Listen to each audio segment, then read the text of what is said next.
자, 우리 지난주 말씀서부터를 보면 변화산 사건 이후에 예수님께서 갈릴리 지역으로 이제 들어오십니다. 자, 오늘 말씀 24절서부터를 보면 가버나움에 이르니라고 시작하고 있죠. 이 가버나움이라고 하는 이 마을도 갈릴리 지역에 있는 마을들 가운데 이제 하나입니다. 예수님의 사실 이 가버나움이라고 하는 지역은 예수님이 주로 사역을 감당하셨던 지역으로 예수님이 자주 머물고 자주 사역을 하셨던 그런 장소다라고 생각하시면 좋을 것 같아요. 자, 근데 이곳에 들어갔더니 반세겔 받는 자들이 베드로에게 나와서 물었다는 거죠. 여러분, 이 반세겔 받는다라고 하는 게 무슨 뜻이냐?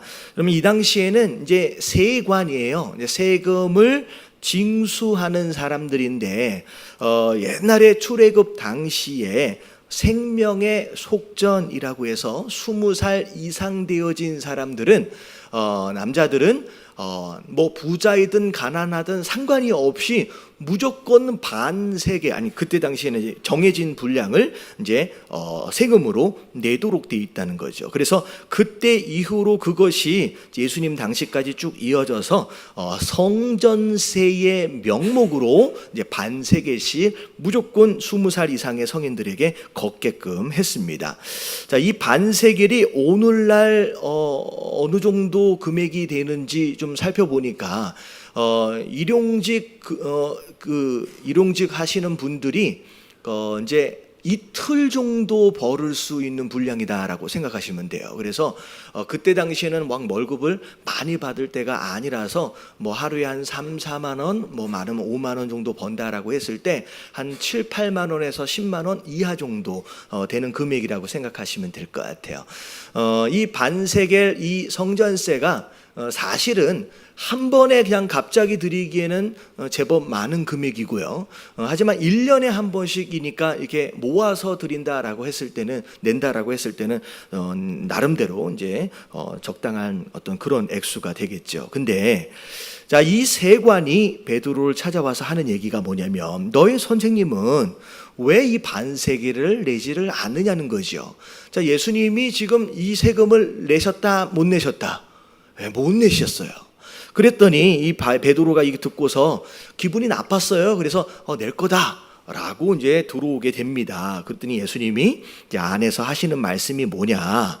세상 임금들이 자기 아들에게 세금을 받는 경우가 있어요, 없어요? 없지요. 아들은 세금을 낼 필요가 없지요. 우리 아버지가 왕이니까. 근데 낼 필요가 없지만, 자, 이게 보니까 우리가 안 내면 실족하거나 시험 들 만한 사람들이 혹시 있을 수 있으니까 그냥 이 세금을 내자라고 말씀하시는 거예요. 그러면서 베드로 보고, 자, 너 오부니까 바닷가에 가서 고기를 좀 잡아라. 그리고 나서 입을 벌리면 그 안에 뭐가 있을 것이다. 한 세겔이 있을 거라는 거예요. 그래서 네 거하고 내 거하고 같이 세금을 내라라고 말씀하셔서 그 세금에 대한 문제를 이제 해결하셨습니다. 자, 오늘 말씀을 통하여서 하나님께서 우리에게 주시는 은혜 말씀이 무엇인지 제가 이제 세 가지로 정리하며 살펴보도록 하겠습니다. 자, 1번을 보면, 자, 다 같이 한번 읽어볼게요. 시작. 예수님은 누구신가?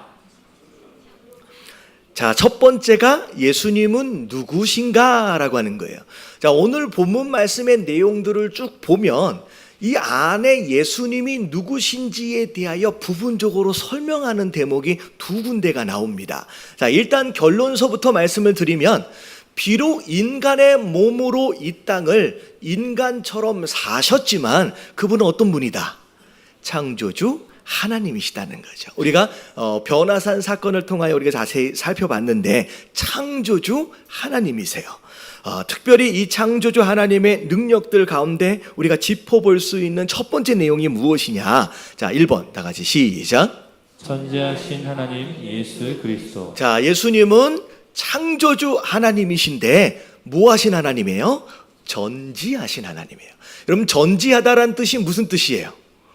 모든 것을 다 아시는 분이다라는 뜻입니다. 그래서 자, 오늘 말씀의 내용을 보니까 세관이 이 베드로에게 집 밖에서 말한 거예요. 왜 세금 안 내냐? 네 선생님도 왜 안 내냐? 라고 물었을 때 베드로가 낼 거야? 라고 하면서 집 안으로 들어오잖아요. 근데 예수님은 이 이야기가 나누어지고 있을 당시 예수님은 어디에 계셨어요? 집 안에 계셨어요. 근데 오늘 말씀을 잘 보면 집에 이 베드로가 들어가니까 자, 예수님이 뭐 하셨다? 먼저 이르되라고 말씀. 그러니까 베드로가 예수님에게 이 세금에 대한 문제를 말하지도 않았어요. 그럼에도 불구하고 예수님은 집 안에 계시면서도 밖에서 무슨 일이 벌어지고 있는지, 어떤 대화가 나누어지고 있는지 예수님은 아셔요, 모르세요? 아신다라는 거예요. 여러분, 복음서의 내용들을 잘 들여다보면 이런 상황들이 자주 나옵니다. 어떤 사건들이 막 일어나고 있는데, 그래서 그 사람들이 일어나고 있는 이 사건들을 예수님에게 알려주고 싶어 찾아왔는데, 예수님은 말해주기도 전에 뭐 하고 계세요? 이미 다 알고 계신다는 거예요. 예수님은 전지하세요. 왜냐하면 이 세상이 다 누가 만든 거기 때문에, 그분이 만든 거기 때문에 다 아신다라는 거죠. 그래서 이 전지하신 하나님, 이 예수님의 능력은 자, 우리의 과거의 일을 다 알고 계시고요, 현재의 일도 다 알고 계시고요, 장래의 일도 다 알고 계세요. 우리가 어떤 삶을 살아왔는지, 그리고 그 삶을 살아오는 과정 안에서 어떤 경험들과 어떤 상처들과 어떤 아픔들을 가지고 있는지 예수님은 다 알고 계시는 줄로 믿습니다. 그리고 내 마음 가운데 현재 어떤 마음을 가지고 어떤 감정을 가지고 있는지, 어떤 생각을 가지고 있는지 우리가 굳이 하나님께 말씀드리지 않아도 예수님은 다 알고 계신다는 거예요. 심지어 내가 경험해 보지 못한 장래 일까지도 예수님은 다 알고 계시는 줄로 믿습니다. 그래서 자, 시편 139편 1절서부터 4절까지 보면 다윗이 이런 얘기를 해요. 자, 다 같이 한번 읽어볼게요. 시작. 여호와여, 주께서 나를 살펴보셨으므로 나를 아시나이다. 주께서 내가 앉고 일어섬을 아시고 멀리서도 나의 생각을 밝히 아시오며 나의 모든 길과 내가 눕는 것을 살펴보셨으므로 나의 모든 행위를 익히 아시오니 여호와여, 내 혀의 말을 알지 못하시는 것이 하나도 없으시니이다. 자, 알지 못하는 것이 하나도 없대요. 다 하신대요. 근데 중요한 대목이 뭐냐? 전지하심이 그분의 능력이기도 하지만 우리의 아주 소소한 것까지도 다 아실 수 있는 이유 중에 하나가 뭐냐? 1절에 보면 뭐라고 나와 있느냐? 여호와여, 주께서 나를 뭐 하시고 있는데요? 살펴보신대요. 자, 이 3절에 보면 나의 모든 길과 내가 눕는 것을 뭐 하고 계신대요? 여러분, 살펴보고 계신대요. 여러분, 이것은 하나님의 관심이고 사랑이에요. 내가 힘들고 어려울 때는 나 홀로 있는 것 같지만 여러분, 절대 혼자가 아니에요. 여러분, 그 순간에도 우리와 함께 계시는 분이 있다는 거예요. 누구예요? 여러분, 하나님이 함께 계시고 있고요. 그리고 우리가 무엇으로 아파하고 있는지를 다 들여다보고 계시는 분이 여러분 하나님이다라고 하는 거 여러분 믿으시길 주님의 이름으로 축원합니다. 그래서 제가 이 말씀을 준비하다 보니까 이런 찬양이 갑자기 마음에 떠올랐는데, 여러분 혹시 이 찬양 아세요? 나를 지으신 주님. 이렇게 시작해요. 나를 지으신 주님. 어디 계신데요? 내 안에 계셔. 이렇게 노래를 이렇게 못하죠? 여러분, 이런 거예요. 하나님이 우리를 만들어 놓고 그냥 팔짱 끼고 쳐다보고 계시는 분이 아니에요. 그분은 우리를 만들어 주시고 어디에 계신데요? 우리 안에 들어와 계세요. 그리고 심지어 언제부터? 내가 태어나는 처음 그 순간서부터 내 삶이 누구의 손에 있었대요? 여러분, 하나님 손에 있었다라는 거. 여러분, 믿으시길 주님의 이름으로 축원합니다. 그냥 어쩌다 저쩌다가 살아온 게 아니에요. 내가 그냥 버티다가 여기까지 온 게 아니에요. 내 삶은요, 처음부터 그분이 준비하셨고요. 그분의 손 안에서 여기까지 인도해 오신. 사실 중간중간 우리는 몰랐지만 사실 돌아보세요. 돌아보시면 그 하나님의 손길이 보이거든요. 여기까지 인도해 주셨대요. 근데 마지막 줄이요, 뭐라고 얘기했느냐? 내 흐르는 눈물이라고 얘기해요. 여러분, 하나님이 우리가 인생을 살아가는 게 얼마나 고단하고 힘든지 여러분 하나님이 아신다 모르신다? 여러분 하나님 아세요. 여러분 사는 게 쉬워요? 여러분 대답을 안 해주시는데 뭐 쉽다고 얘기하기는 어렵죠. 뭐예요 이게? 여러분 사는 게 어려워요. 사는 게 힘들어요. 그래서 예수님 뭐라고 말씀하시느냐? 수고하고 무거운 짐진 자들아. 이게 인생이에요. 그럼 모든 인생이 수고하며 살고요, 짐지고 사는 것이 우리의 인생이래요. 예수님 아세요. 하나님 아신다는 거예요. 그래서 그 눈물을 뭐 해주시길 원하시느냐? 닦아주시기 원하신대요. 여러분 이게 하나님의 마음인 줄로 믿습니다. 하나님 다 아시는데 그러면 우리는 뭐 하면 돼요? 여러분 하나님께 이 모든 수고로움과 이 모든 염려와 이 모든 짐들을 하나님께 맡기기만 하면 된대요. 여러분 하나님께 맡기신 것만큼 그분의 우리의 삶을 책임져 주시는 줄로 믿습니다. 우리가 계속 우리의 짐에서 자유롭지 못하는 이유가 뭐냐면 뭐 하지 못하고 있기 때문에, 여러분 맡기지 못하고 있기 때문에. 예배 가운데 나왔어요. 하나님 내 문제가 이런 겁니다 라고 기도했어요. 근데 여러분 기도하고 나서는 그 짐을 하나님께 내어드리면 되는데 꼭 예배 끝나고 나갈 때는 그 짐 내가 어디 놔뒀지 하고서 다시 챙겨서 가져가는 사람이 있어요. 내 염려와 근심과 걱정 이거 모든 것을 맡겨라라고 나와 있는데 여러분 이런 거예요. 옛날 성경에 보면 맡기라가 아니라 맡겨버려라라고 말해요. 다시 주워가지 말라는 거예요. 여러분 맡기신 다음에는 그때부터 그 모든 근심과 걱정은 누구 거예요? 여러분 하나님 거예요. 여러분 올려드려 버리시길 주님의 이름으로 축원합니다.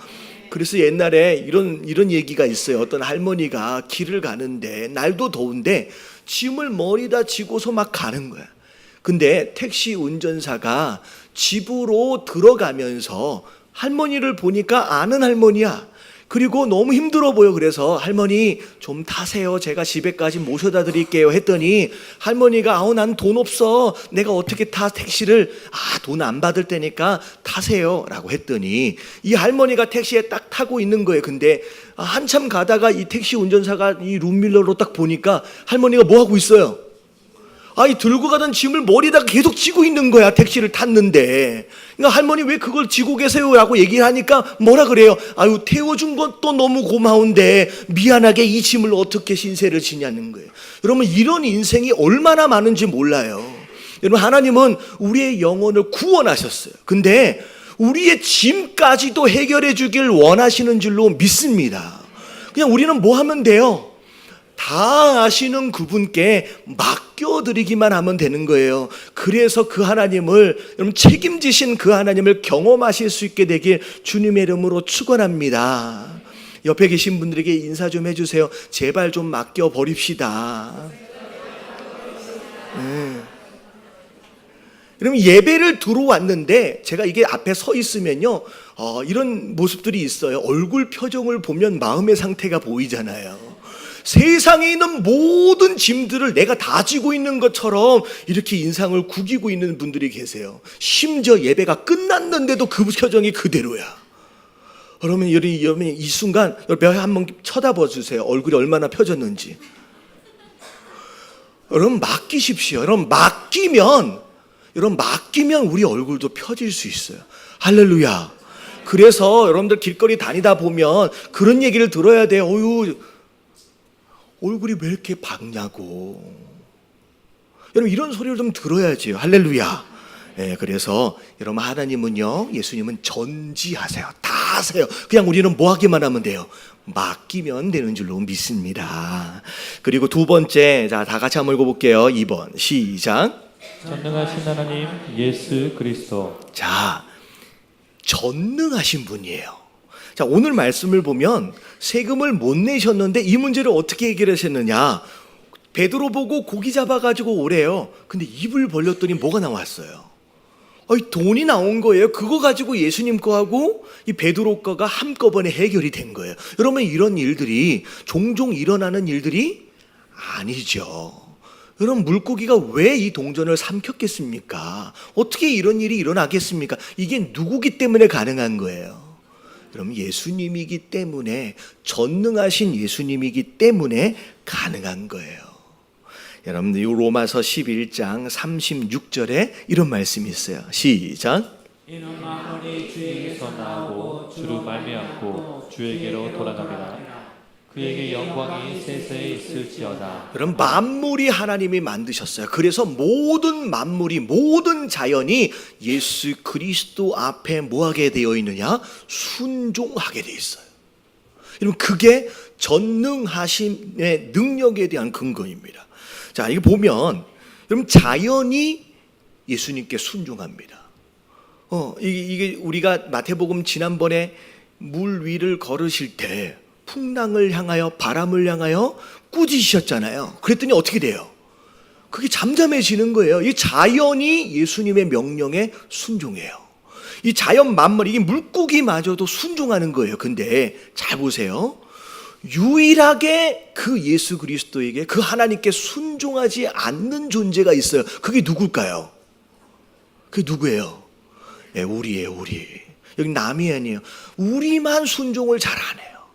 여러분, 그래서 자연도 그렇고 만물도 그렇고 그 하나님의 전능하심 안에서 움직여지고 있는데 인간만이 그 전능하심을 온전하게 누리질 못하고 있어요. 뭐하지 않고 있기 때문에.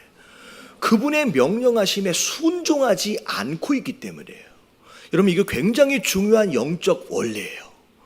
여러분, 내 삶을 통하여 전능하신 하나님을 경험하길 원하신다라고 한다면 우리 안에 무엇으로의 반응이 필요하느냐?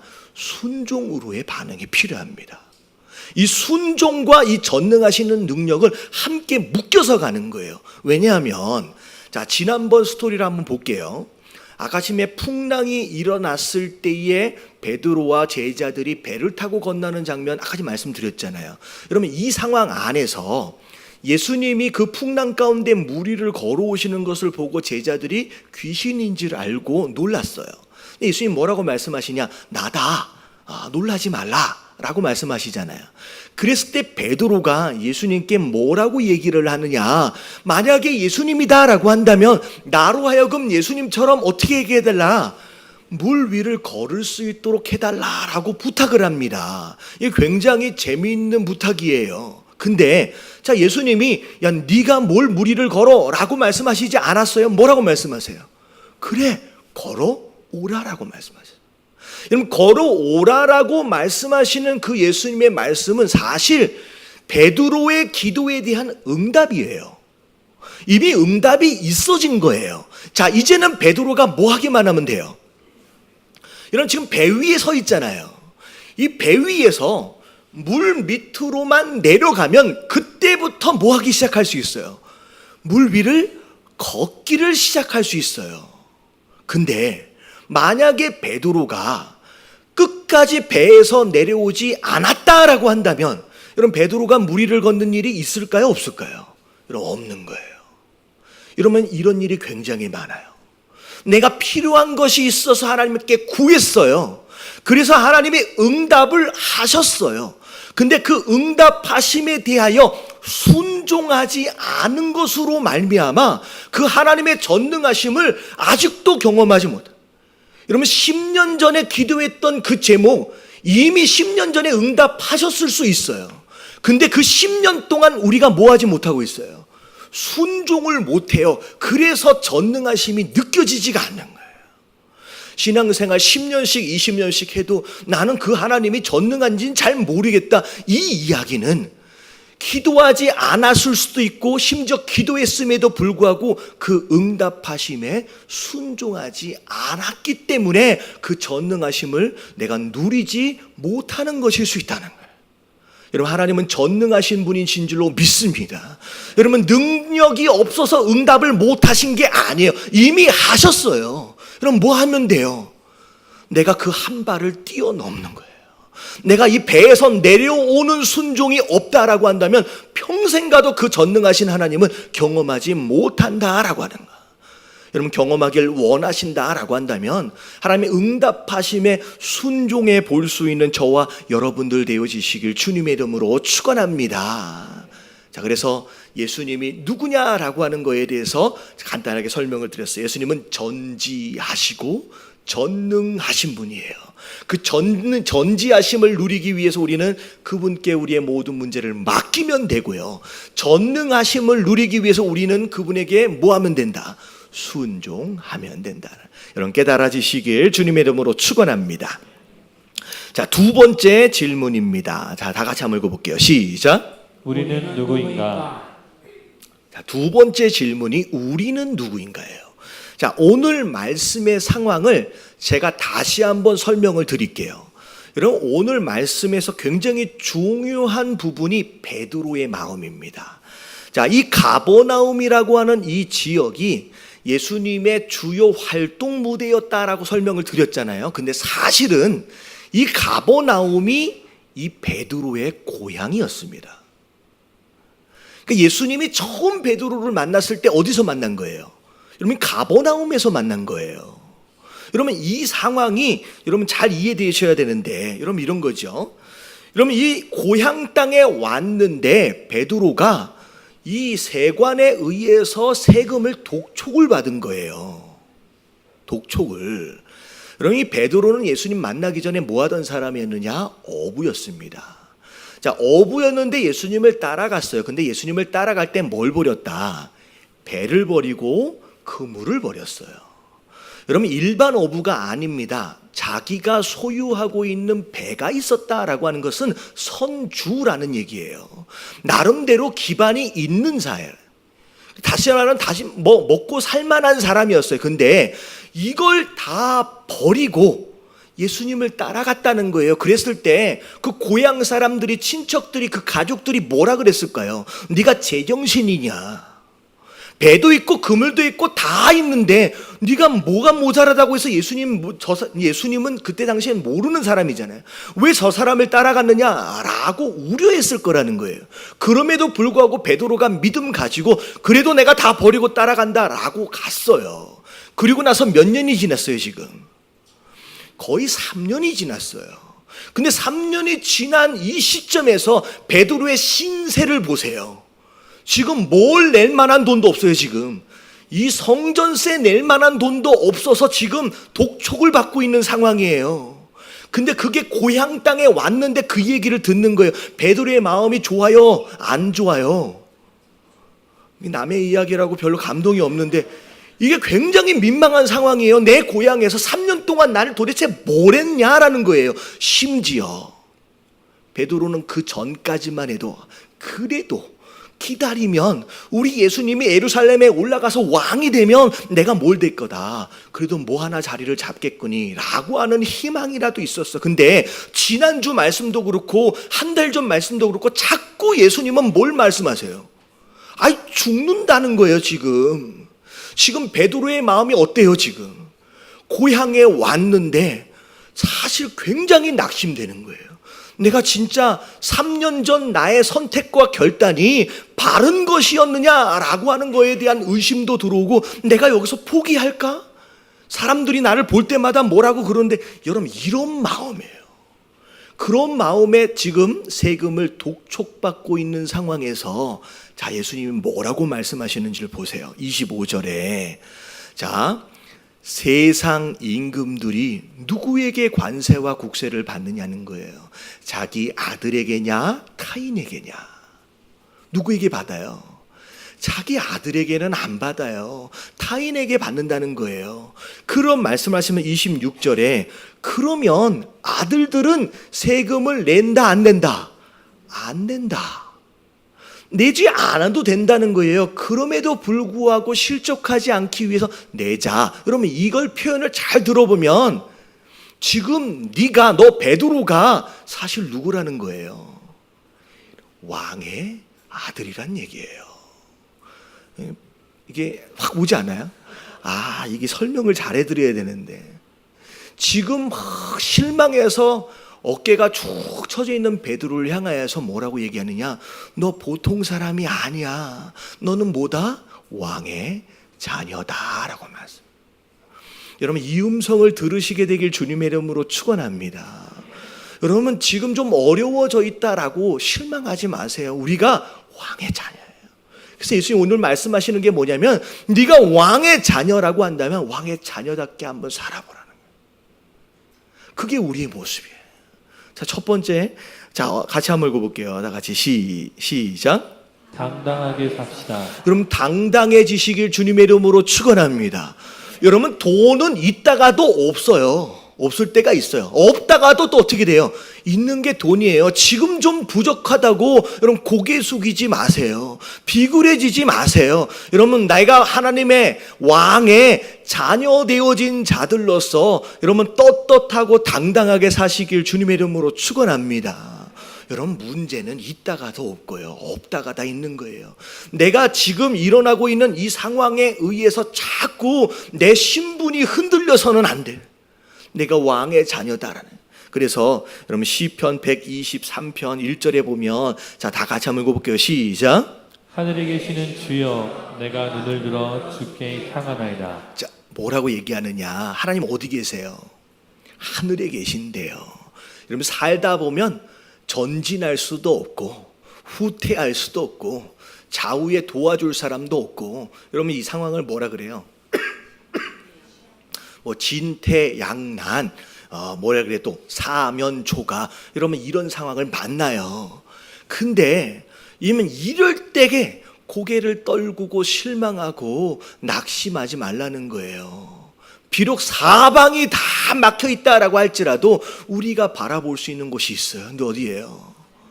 여러분 하늘을 바라보래요. 왜냐하면 하나님은 어디 계세요? 여러분 땅에 계시는 게 아니에요. 하늘에 계시기 때문에 우리가 고개를 들라는 거예요. 그리고 당당하게 살아보라는 거예요. 여러분 이 음성을 들으시게 되길 주님의 이름으로 축원합니다. 그리고 왕의 자녀다라고 한다면 두 번째 다 같이 시작. 품위 있게 삽시다. 왕의 자녀 품위 있게 좀 사세요.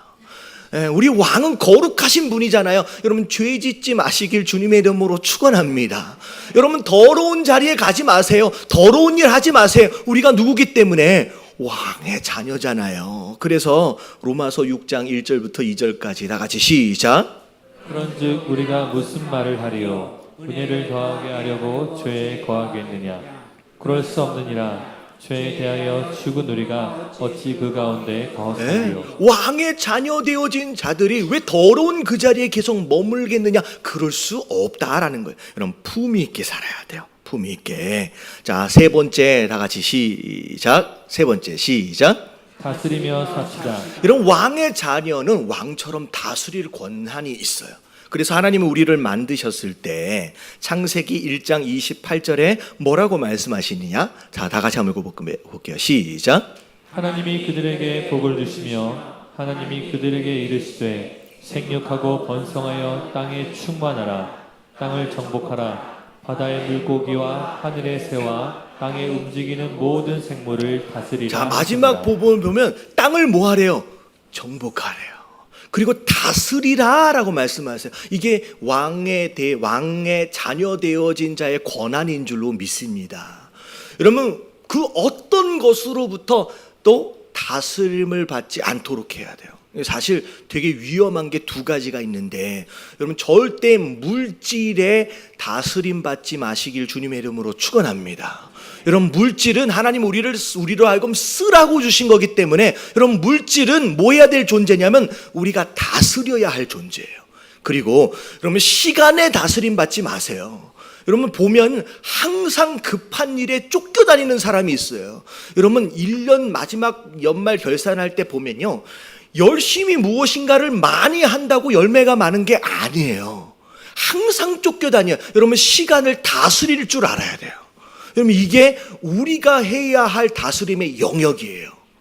그 무엇이든지 스스로가 다스림을 받지 않도록 하시게 되길 주님의 이름으로 축원합니다. 그래서 두 번째 질문이 우리가 누구냐? 우리는 누구래요? 왕의 자녀다라고 하는 거. 옆에 계신 분들에게 인사 한번 해주시기 바랍니다. 보통 분이 아니셨네요. 네, 무시하지 마세요. 왕의 자녀들이에요.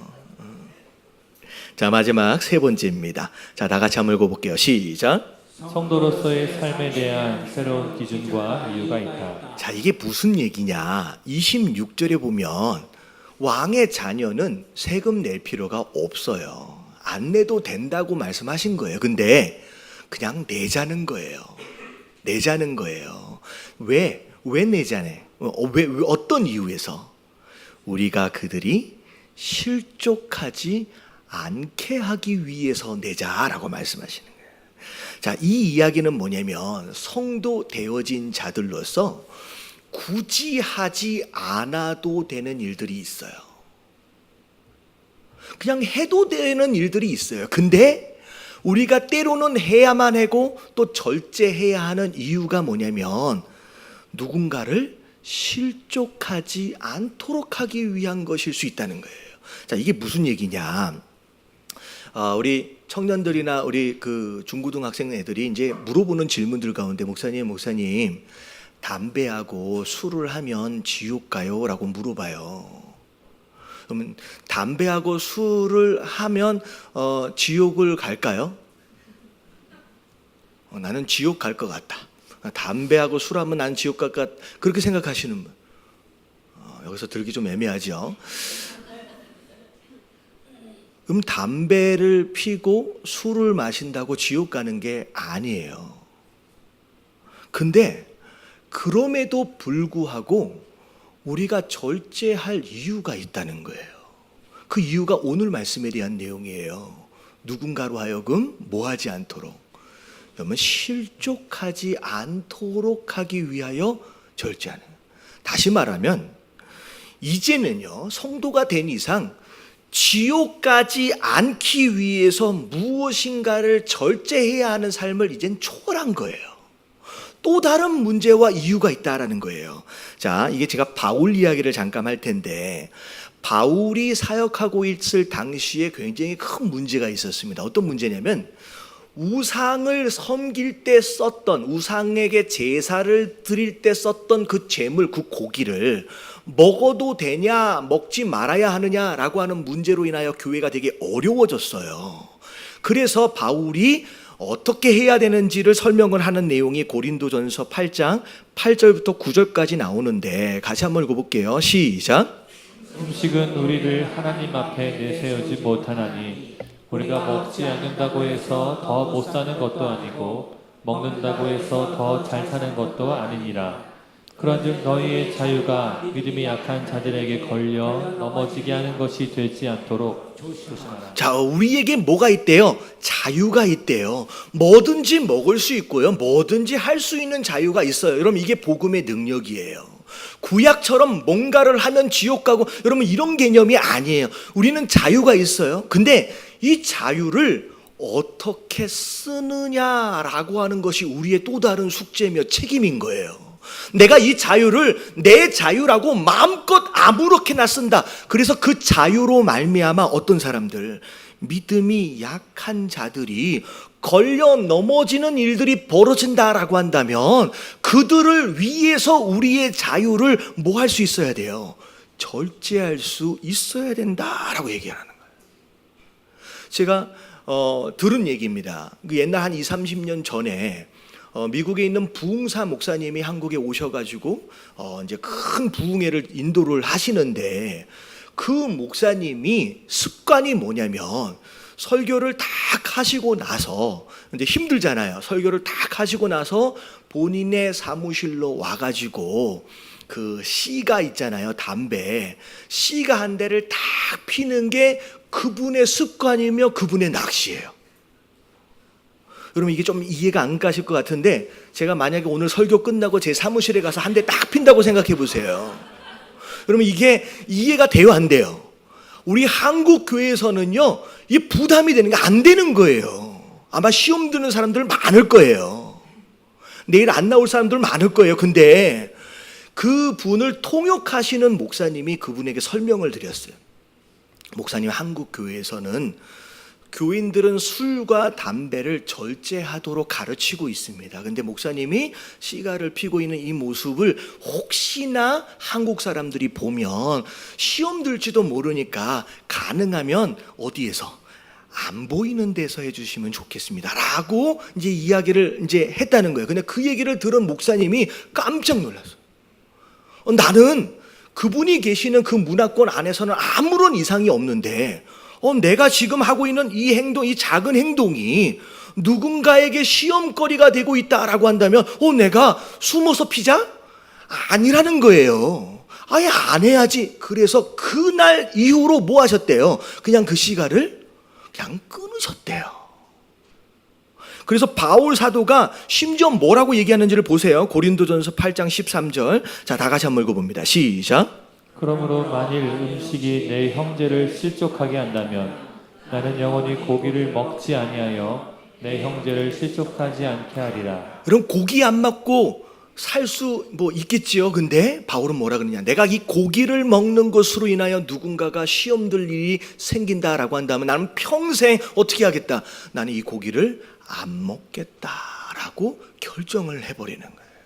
여러분 이게 이제 율법 시대를 넘어선 우리 성도, 은혜 시대를 살고 있는 이 성도가 우리의 자유를 절제할 필요가 있는 기준이며 이유가 되는 거예요.